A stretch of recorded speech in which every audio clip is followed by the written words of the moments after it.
सत्य नामी गरजते ता जंगल जंगल तक वाच पहुँचते। सत्य नामी गरजते ता जंगल जंगल तक वाच पहुँचते।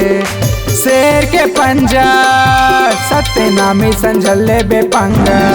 शेर के पंजा सत्य नामी संझले बेपंगा। सत्य नामी गरजते ता जंगल जंगल तक वाच पहुँचते।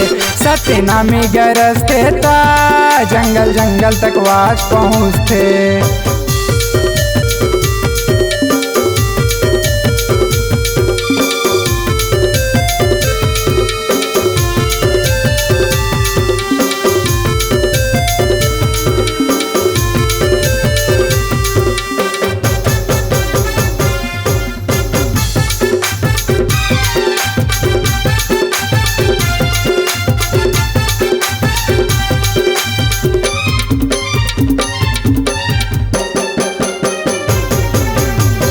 छूत ला दूर भगा के जपत हम सत्य नाम ला।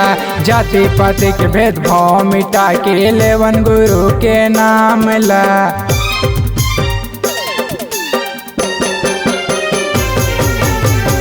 छूत ला दूर भगा के जपत हम सत्य नाम ला। जाति पाति के भेदभाव मिटा के लेवन गुरु के नाम ला। जगह जगह सतनामी के शोर है गूंजते। सत्य नामी गरजते ता जंगल जंगल तक वाच पहुँचते। सत्य नामी गरजते ता जंगल जंगल तक वाच पहुँचते।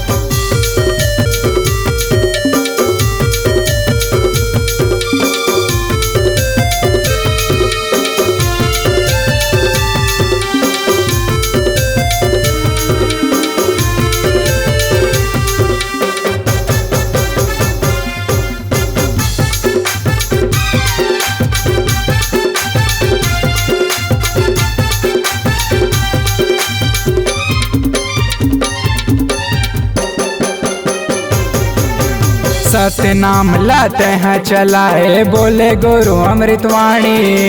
गरियर बैला लाते हैं रे गाय कहत लगे सत्य नामी।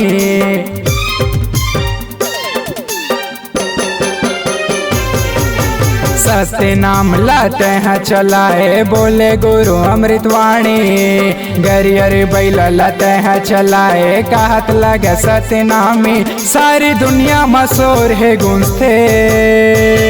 सत्य नामी गरजते ता जंगल जंगल तक वाच पहुँचते।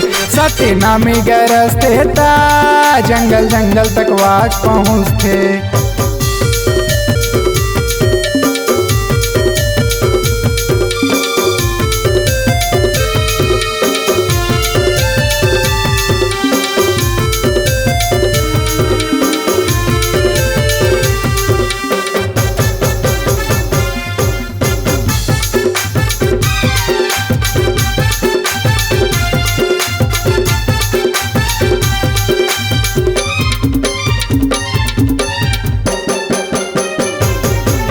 सत्य अहिंसा के मार्ग बताए गुरु सदा सत्य नामी है। घासी बाबा के बेटा बालक दास बिकट बड़े बलिदानी है।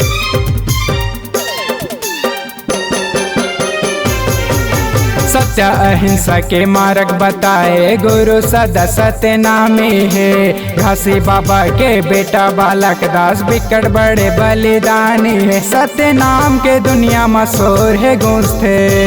सत्य नामी गरजते ता जंगल जंगल तक वाच पहुँचते। सत्य नामी गरजते ता जंगल जंगल तक वाच पहुँचते। शेर के पंजा सत्य नामी संझले बेपंगा। शेर के पंजा सत्य नामी संझले बेपंगा। सत्य नामी गरजते ता जंगल जंगल तक वाच पहुँचते। सत्य नामी गरजते ता जंगल जंगल तक वाच पहुँचते। सत्य नामी गरजते ता जंगल जंगल तक वाच पहुँचते। सत्य नामी गरजते ता जंगल जंगल तक वाच पहुँचते।